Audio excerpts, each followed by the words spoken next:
तो ये graphic organise होगा, ह्यूरिस्टिक नहीं है। ह्यूरिस्टिक अपने आपके फंडे होते हैं कि ये रिमोट नहीं चल रहा, चलो हाथ पे पटक के देख लेते हैं, सेल काम कर जाए। ये आपके अपने फंडे हैं जो प्रीवियसली काम किए हैं या आपको लग रहा है इंट्यूटिवली कि ये कर सकते हैं काम। तो ह्यूरिस्टिक नहीं है ये। प्रॉब्लम सॉल्विंग का मेथड है ह्यूरिस्टिक, लेकिन यहां पे ह्यूरिस्टिक नहीं है ये। न्यूमोनिक शॉर्ट फॉर्म्स, जैसे मैंने आपको बताया हुआ है कि पियाजे की 4 स्टेजेस हैं, SPCF, तो ये भी याद रखने की एक टेक्निक है, मेमोरी टेक्निक है कि शॉर्ट फॉर्म बना लिया आपने तो याद रहता है ना। लेकिन वो ये भी नहीं है। यहां तो कॉन्सेप्ट से सब कॉन्सेप्ट को एक चार्ट के माध्यम से या एक माइंड मैप के माध्यम से जोड़ा गया है, जो कि एक ग्राफिक ऑर्गेनाइजर के साथ ही फिट हो रहा है। एल्गोरिथम्स तो अपने फंडे या रूल्स होते हैं प्रॉपर, वो भी तरीका है सॉल्व करने का। तो यहाँ पे एक ही है कि चित्रण आयोजक या ग्राफिक ऑर्गेनाइजर के कॉन्सेप्ट को सब कॉन्सेप्ट से जोड़ करके एक चार्ट की फॉर्म में याद करना, चीजों को फ्लो चार्ट जैसा बनाना, जिसको आप माइंड मैप्स कह सकते हो, जिसको आप फ्लो चार्ट कह सकते हो, या ग्राफिक ऑर्गेनाइजर मतलब दिख रहा है जो ऑर्गेनाइज, मतलब ग्राफ के माध्यम से आप ऑर्गेनाइज कर रहे हैं, है ना। चार्ट के माध्यम से आप ऑर्गेनाइज कर रहे हैं। जैसे इंडिया के अंदर सब कॉन्सेप्ट क्या हो जाएंगे भाई, गुजरात एक स्टेट है, उत्तर प्रदेश एक स्टेट है, गुजरात में भी सब कॉन्सेप्ट की अगर आप बात करोगे तो सूरत शहर है, यूपी में लखनऊ, फिर नोएडा। तो ये क्या है, एक कॉन्सेप्ट है और उसके सब कॉन्सेप्ट हैं जो ग्राफिक के माध्यम से या इमेज के माध्यम से आप सिखा रहे हैं। ठीक, तो ये माइंड मैप या फ्लो चार्ट या ग्राफिक ऑर्गेनाइजर आप कह सकते हो इनको। क्वेश्चन नंबर 12 देखिएगा, ये क्या कहता है, several educational reports are revealing that students are underperforming than the expected learning levels. यानी बहुत सारी एजुकेशनल रिपोर्ट्स, असर की रिपोर्ट आती है, एसर की रिपोर्ट आती है, साल में पता लगता है कि हमारे यहाँ हालत इतनी खराब है कि 5वीं क्लास के बच्चों को लिखना नहीं आ रहा। तो बहुत सारी एजुकेशनल रिपोर्ट्स ये बताती हैं कि बच्चे जो है अंडर परफॉर्म कर रहे हैं, जितना एक्सपेक्टेड है उनकी, कि 10वीं का बच्चा है तो हिंदी फटाफट पढ़ लेगा, ये एक्सपेक्टेड लेवल है, या जोड़ घटाना गुणा भाग 8वीं का बच्चा कर लेगा, और उससे पहले कर लेना चाहिए, बट 8वीं क्लास में भी बच्चा पढ़ नहीं पा रहा या बेसिक कैलकुलेशन नहीं कर पा रहा, इसका मतलब अंडर परफॉर्म कर रहा है। जिस क्लास में जिस लेवल पे जो आना चाहिए था वो नहीं आता उसको, तो इसका मतलब हम एज अ सिस्टम कहीं फेल हो रहे हैं।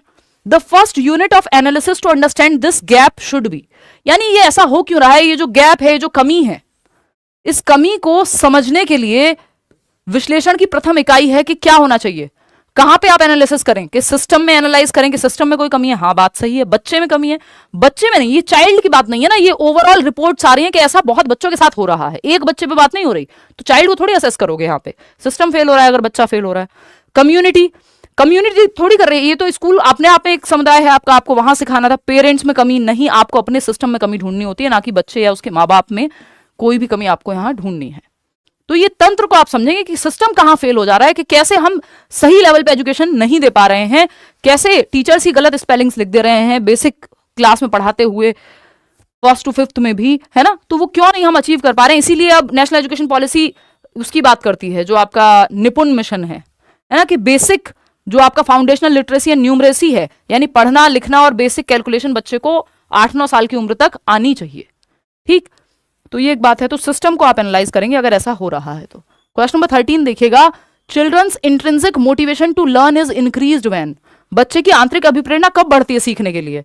Learning is centred around rewards and punishment. देखिए, रिवॉर्ड और पनिशमेंट को बहुत अच्छा जवाब कभी भी मत मानिएगा, ये बहुत सही तरीका नहीं है। घिसा पिटा तरीका है, जो मॉडर्न डे आपकी टेक्निक्स हैं या पेडागोजिकल तरीके हैं, वो इसको बहुत अच्छा नहीं मानते, कि दंड के डर से पढ़ाओगे तब भी वो बहुत अच्छा नहीं सीखेगा, क्योंकि रीजन बाहर नहीं है, रीजन अंदर नहीं है, बाहर है। रिवॉर्ड और पनिशमेंट तो बाहर से मिलेगा ना, कि चॉकलेट दे दी तो रिवॉर्ड है। Learning strategies focus on मियर memorisation and recall, ये भी रट्टाफिकेशन की बात कर रहे हैं। आंतरिक अभिप्रेरणा का रीजन अंदर होगा कि आपको मजा आता है सीखने में, इसलिए सीख रहे हैं। क्यूरियोसिटी है, जॉय ऑफ लर्निंग, है ना, रीजन अंदर है। देयर इंटरेस्ट है आपका। There learning environment fosters their sense of belonging and agency. बच्चा आंतरिक रूप से तब अभिप्रेरित महसूस करेगा जो उनका एनवायरमेंट है वो उनको बिलोंग्ड महसूस कराता है। यार, ये हमारा टीचर है, ये हमारा स्कूल है, हमें मजा आता है यहाँ आकर के, है ना। हम अपने एक्शंस या अपने तरीके से कोई एक्टिविटी, कोई मॉडल बना सकते हैं। एजेंसी मतलब उनको फ्रीडम है अपने एक्शंस लेने की, है ना, और वो बिलोंग्ड महसूस कर रहे हैं कि हाँ, ये हमारा स्कूल है, तो उनके इमोशंस पॉजिटिवली कनेक्टेड हैं, तो बच्चा बेहतर सीख पाएगा, आंतरिक रूप से अभिप्रेरित होगा, क्योंकि फिर उसको मजा आएगा कोई एक्टिविटी करने में। क्यूरियोसिटी, उसकी जिज्ञासा को जो है हवा मिलेगी। The teacher encourages obedience and adopt standardised methods. Standardised methods को हम बहुत अच्छा नहीं मानते, कि सबके लिए सेम तरीकों से पढ़ा रहे हैं। ओबीडियंस, ओवर डिसिप्लिन क्लास में कि सब शांत बैठे हैं, वो कोई बहुत बढ़िया क्लास नहीं है। बातचीत होनी चाहिए, हंसी मजाक भी होना चाहिए, एक्टिविटी भी होनी चाहिए क्लास में। तो थर्ड ऑप्शन